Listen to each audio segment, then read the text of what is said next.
Siapakah Insinyur Salah Atia ini? Mengapa kematian beliau menggemparkan Kairo? Dengan pemakamannya yang dihadiri lebih dari 1,5 juta orang. Mari kita simak kisah dari Asosiasi Universitas Islam Mesir ini. Al-Kisah dari kampung kecil bernama Tafahna al-Ashraf, distrik Middle Ghamir, Provinsi Dakohliyah, Mesir, ada 9 orang sarjana miskin lulusan Fakultas Pertanian. Lalu mereka pun sepakat membuat sebuah peternakan unggas, sembari mencari mitra ke-10. Namun mereka terbentur modal, maka dengan sekuat tenaga mereka kumpulkan dari hasil menjual tanah, perhiasan istri, hingga meminjam. Meski tidak banyak terkumpul, namun mencukupi untuk memulai usahanya. Pertanyaan tersisa, siapa mitra yang ke-10? Insinyur Salah, satu dari mereka pun berkata, "Aku sudah menemukan mitra yang ke-10. Siapa?" kata teman-temannya. "Allah," lanjutnya. "Allah akan menjadi mitra usaha kita yang ke-10. Allah akan mendapat 10% dari keuntungan kita.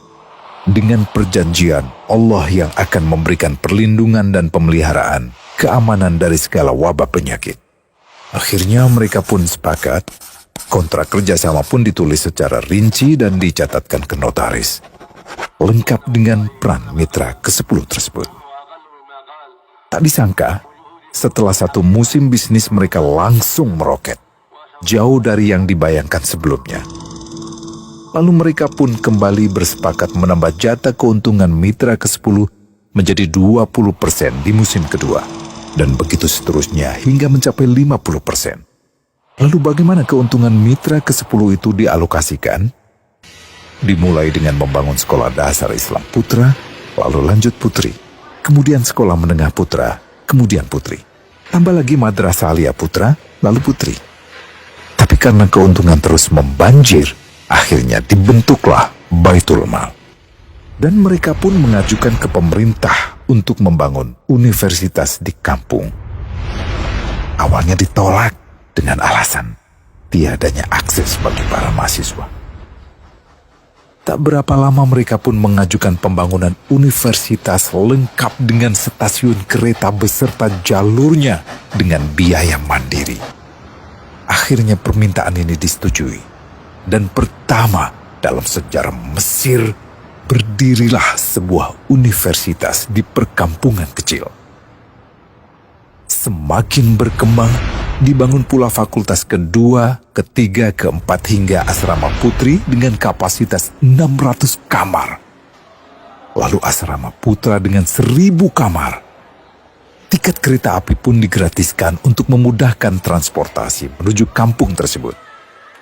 Tak cukup hanya itu, dibangun Baitul Mal berikutnya hingga hilang kemiskinan di daerah tersebut. Dan program ini diduplikasi ke kampung-kampung lain hingga bisa dikatakan tak ada kampung yang disinggahi Insinyur Salah kecuali akan dibangun Baitul Mal untuk warga. Bantuan pun diberikan untuk fakir miskin dan para janda. Pemuda pengangguran pun dilatih untuk mengelola perkebunan sayur hingga mandiri, bahkan sampai bisa mengekspor ke negara tetangga. Pada saat panen raya, seluruh penduduk dikirimi paket sayur. Di hari pertama Ramadan diadakan buka puasa bersama untuk seluruh penduduk desa. Mereka memasak dan hadir ke lapangan yang dipenuhi beraneka makanan. Disiapkan juga perabotan untuk gadis-gadis yatim yang ingin menikah. Dan ini semua merupakan sedikit dari banyaknya kebaikan yang dilakukan oleh Insinyur Salah. Hingga pada akhirnya disepakatilah keuntungan perusahaan 100% untuk Allah. Insinyur Salah yang awalnya adalah salah satu mitra usaha berubah menjadi karyawan Allah. Dia hanya menerima gaji, namun dia memberikan Tuhannya syarat agar membuatnya hanya butuh kepadanya dan hanya meminta kepadanya. Inilah sosok Insinyur Salah Atia, aktor utama kisah menakjubkan ini. Keikhlasannya membuat ia sama sekali menolak terkenal di media massa. Dan kini, Meski orang yang melibatkan Allah ke dalam bisnisnya ini telah wafat, terbayang seluruh amal jariahnya yang selalu mengalir untuknya. Masya Allah. Pertanyaannya, akankah ini hanya menjadi sebatas kisah saja? Atau menjadi teladan bagi kita untuk mengikuti jejaknya?